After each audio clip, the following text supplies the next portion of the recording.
तो विषय ये है कि भारत में आतंकी हमले में पाकिस्तान का हाथ है। ठीक है, पाकिस्तान का हाथ है, पाकिस्तान से कुछ आतंकवादी आते हैं, लेकिन हम लोग पाकिस्तान पाकिस्तान करके इस भारत में जो आतंकवादी जमात पाल के रखे हैं या रहने दिया है भाईचारा के नाते, मानवता के नाते, ह्यूमैनिटी के नाते, उसको हम लोग क्वेश्चन नहीं करते। सारी फसाद का जड़, सारी समस्याओं का जड़ तो ये आतंकवादी जमात है। हम पाकिस्तान पाकिस्तान को ब्लेम करते रहते हैं और ये अंदर ही अंदर भारत में खुशी मनाते रहते हैं।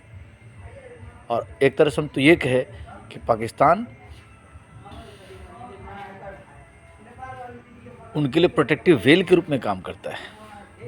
कहते हैं ना कि दो चार मुस्लिम लोगों में क्या होता है, कुछ होता है कि आतंकवादी घटनाएं करेंगे, कुछ होगा कि उनको फैसिलिटेट करेंगे लेकिन सामने में हमारे आपके सामने भद्र दिखेंगे, कुछ होगा जो क्रिटिसाइज़ करेंगे और कुछ चुपचाप रहेंगे। तो ये जो आतंकवादी जमात अपने देश के अंदर है, इसको कोई टारगेट क्यों नहीं करता? यहाँ की मीडिया को ये बात क्यों नहीं पता चलती है कि कश्मीर के किस गांव में, किस शहर में इन्होंने कैसे प्लान बनाया? हमेशा बॉर्डर के उस पार का प्लान क्यों आता है? सारा प्लान बॉर्डर के अंदर में ही बनता है, भारत की सीमाओं के अंदर में ही सारा प्लान बनता है। उस प्लान में ये भी एक मास्टर प्लान होता है कि घटना को इस तरह से अंजाम दो कि शक की सुई पाकिस्तान पर जाए और यहाँ के स्थानीय निवासी निष्कलंक रहे, उनका नाम कभी आतंकवाद में न आए। और इसके लिए क्या करते हैं? पाकिस्तान वाला ड्रेस पहन लेते हैं, जो यहीं के लोकल आतंकवादी होते हैं, पाकिस्तान वाला ड्रेस पहन लेते हैं, पाकिस्तान के ठीक है, वो उधर से भी आर्म्स एंड एम्यूनिशन सप्लाई होकर आ जाते होंगे। अगर सप्लाई होकर आ जाते हैं तो फिर हमारा 4 लेयर सुरक्षा व्यवस्था क्या है? हाँ, ये बात सही है कि मोसाद जैसी सुरक्षा एजेंसी भी फेल हो जाती है। तो दुख इस बात का है कि पाकिस्तान पाकिस्तान करके हम लोग देश के घर के दुश्मनों को बढ़ावा देते हैं। वो बड़े खुश होते रहते हैं कि चलो क्राइम हम यहाँ पे किए और सारा ब्लेम पाकिस्तान पे चला गया। ये बहुत बड़ी स्ट्रैटेजी है। ऐसा संभव है कि मुंबई में जो टेरर अटैक हुआ था 26/11 को, स्टेशन पे इधर उधर ढुक के, होटल में ढुक के गोलीबारी करे? ऐसा हो सकता है कि कोई पाकिस्तान से आए और डायरेक्ट हर जगह आतंकवादी हमला कर दे? जब तक मुंबई के लोकल स्थानीय जो आतंकवादी जमात है वो वहाँ फैसिलिटेटर नहीं बने होंगे, उनके साथ बैठ कर के प्लान नहीं बनाएंगे, उनके साथ जगह नहीं दिखाया गया होगा, उनके साथ रेकी नहीं किया होगा, उन लोगों ने खाना नहीं दिया होगा। हाँ ठीक है, उसमें ऐसा कुछ रखा होगा कि जब पकड़े जाएँ तो शक की सुई पाकिस्तान पर जाए, चाइनीज़ आर्म्स एंड एम्यूनिशन पकड़ाए, अमेरिका का आर्म्स एंड एम्यूनिशन पकड़ाए, स्थानीय भारतीय मुस्लिम जमात पर कोई ब्लेम ना आए। ऐसा प्लानिंग भी एक उनका मास्टर प्लान होता है। Now this is the time we should target the real culprit. झूठ फूस का कल्प्रिट घर में है और कहीं समाज का भाईचारा न बिगड़ जाए। ये एक साइकोलॉजिकल मिथ है जो हमारे अंदर काम करता है कि नहीं भाई, चोर तो पता है अपने घर के अंदर है लेकिन नाम नहीं लेना है, बेचारे की भावना के हाथ हो जाएगी, और नाम नहीं लेंगे तो हो सकता है अगली बार से वो क्राइम नहीं करेगा, शायद उसमें कुछ सुधार आ जाए। ये सब बकवास है। जो कुरान की आयतों मदरसा में, मस्जिदों में दिन महीने हफ्ते गुजारते हैं, दिन के 4 पहर गुजारते हैं, उनके ऊपर कोई psychological phenomena, peace, prosperity, coexistence का काम करने वाला नहीं है। उनके ऊपर सिर्फ एक ही काम करता है, कुरान, हदीस, आयत, शरीयत। इसको जो ना माने उसको पीसेस में काटो, उसको टुकड़े टुकड़े कर दो, उसको जला दो, उसको ख़त्म कर दो, उसको जीने का अधिकार नहीं है। तो फ्रस्ट्रेशन इस बात का है कि हम हर बार पाकिस्तान को ब्लेम कर देते हैं, लेकिन घर के चोर, घर के डकैत, घर के राक्षस मज़े ले रहे हैं।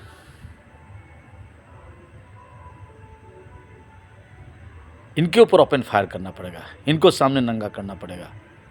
सारा प्लान यहाँ कैसे बनता है उसको डिकोड करना पड़ेगा। जब तक मीडिया ये नहीं बता पाती है तो फिर मीडिया सिर्फ लोगों को हाइप क्रिएट करके अपना अपना चैनल पे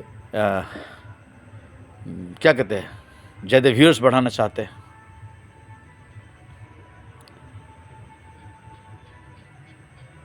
देश की करीब 20-25 करोड़ आबादी जो है वो आतंक को फैसिलिटेट करती है।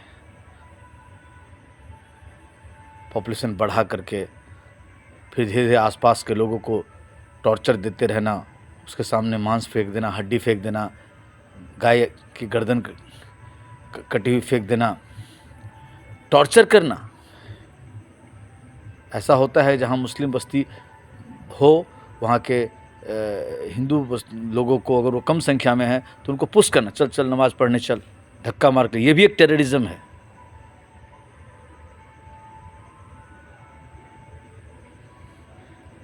उनको घर बेचने के लिए, वहाँ से भाग जाने के लिए मजबूर कर देना और हम मुंह नहीं खोलते, हम कहीं बता नहीं पाते हैं।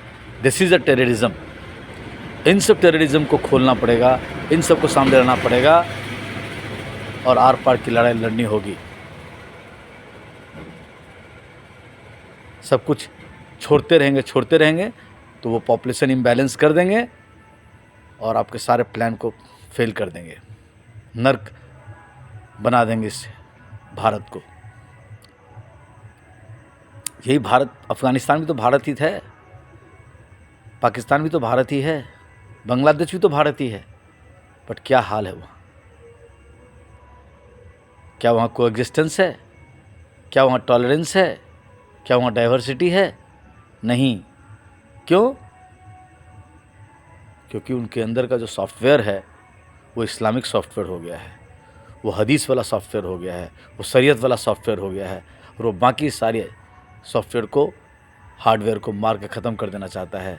सिर्फ इसी सॉफ्टवेयर को सबके अंदर डालना चाहता है। जो नहीं डलवाएगा, शरीयत, हदीस, कुरान, हज़रत मोहम्मद, उन सब को मार काट देंगे, ख़त्म कर देंगे। अगर उनका जहाँ हथियार नहीं चल पाता तब तक वो पॉपुलेशन एक्सप्लोजन करके उस टेररिज्म का सहारा लेते हैं कि पॉपुलेशन इम्बैलेंस करो। तो स्थानीय जो टेररिस्ट कम्युनिटी है उसको टारगेट करना पड़ेगा, या पाकिस्तान बोल करके यहाँ के मुसलमानों को शेल्टर नहीं देना है। टेररिस्ट इनके रग रग में घुरा पड़ा है।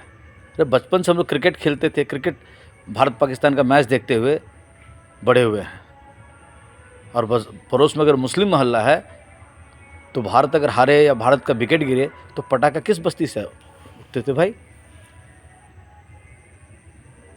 और हिंदू कम्युनिटी अगर खुशी मनाए तो उसको जाके मारने पीटने का काम कौन करते थे? तो भाई आपकी देशभक्ति, आपकी जग जाहिर है। Who is the real terrorist, who is separatist? Sardar Vallabhbhai Patel तो यूं ही नहीं कहा था। ऐसा क्या हुआ कि रातों रात जो डायरेक्ट एक्शन डे करते थे कि हम पाकिस्तान बनाएंगे, उसमें बिहार, बंगाल, उत्तर प्रदेश, इन सब के मुसलमान, बहुत सारे इलाके के मुसलमान बहुत बड़ी संख्या में थे कि हमको पाकिस्तान बनाना है। इसके लिए मारकाट मचा रहे थे, लूट मचा रहे थे। वो अचानक आज़ादी के बाद भारत में ही क्यों रह गए? इस प्लान के साथ रह गए कि जिस एरिया में रह रहे हैं उस एरिया में आबादी बढ़ानी है, और फिर जो इस्लामिक रास्ते वो अपना करके अलतकिया कभी न कभी पाकिस्तान जैसा माहौल, पाकिस्तान जैसा परिवेश या पाकिस्तान बनाना है। वो इस प्लान में लगे हुए हैं। वो कोई भाईचारे के तहत, कोई एग्जिस्टेंस के तहत, हाँ ठीक है, उसमें एक्सेप्शन हो सकते हैं, 2-4%, 5% एक्सेप्शन हो सकता है, ऐसी बात नहीं है। लेकिन वो कहावत है ना कि तेल में हाथ डुबा लो और फिर तीसी अलसी में हाथ डुबो। जितना तीसी अलसी आपके हाथ में चिपक जाए, उतनी बार भी अगर कोई आतंकवादी जमात कहे कि नहीं भाई मेरे अंदर मानवता आ गया है, मुझे को एग्जिस्टेंस पसंद है, मैं सबके विचारों को, सबके पूजा पद्धति को सम्मान करता हूँ, सबको एक नज़र से देखता हूँ, जियो और जीने दो सिद्धांत को पालन करता हूँ, तो वो सब सही नहीं होता है। जो पाकिस्तान के जीतने पर पटाखे फोड़ता रहा है, जो पाकिस्तान को हराने पर, अगर भारत पाकिस्तान को हरा दे तो जो बॉम्ब ब्लास्ट करता रहा है, दंगा फैला दे रहा है। अभी हाल फिलहाल में वर्ल्ड कप T20 में भारत चैंपियन हुआ और कहीं से शोभा यात्रा निकली तो उस पर वो हमला कर देता है। वो आतंकी जमात अपनी वफादारी साबित करेगा। देश के अंदर के गद्दार को पहचानना पड़ेगा, उसको डायरेक्ट एक्शन उसके ऊपर लेना पड़ेगा। उसमें सिर कटाने के लिए हम लोग तैयार हैं, जान देने के लिए तैयार हैं, लेकिन बिना लड़े मरते जा रहे, आबादी हमारी कम होती जा रही है, पश्चाताप करते हैं।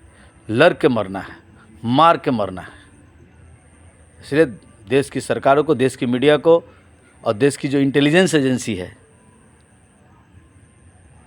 माहौल, एटमॉस्फेयर, एनवायरनमेंट पॉजिटिव बनाइए, रियल कल्प्रिट को सामने लाइए। बार बार पाकिस्तान को मत सामने कीजिए। पाकिस्तान एक अलग सॉवरेन कंट्री है और वो हमेशा आपको परेशान कर सकता है, आप भी उसको परेशान कीजिए। आपके पास सारे मिलिट्री इंफ्रास्ट्रक्चर है, इंटेलिजेंस इंफ्रास्ट्रक्चर है, उसका यूटिलाइज़ कीजिए, लेकिन देश के अंदर के गद्दारों को न्यूट्रलाइज करना ज़रूरी है। भारत माता की जय।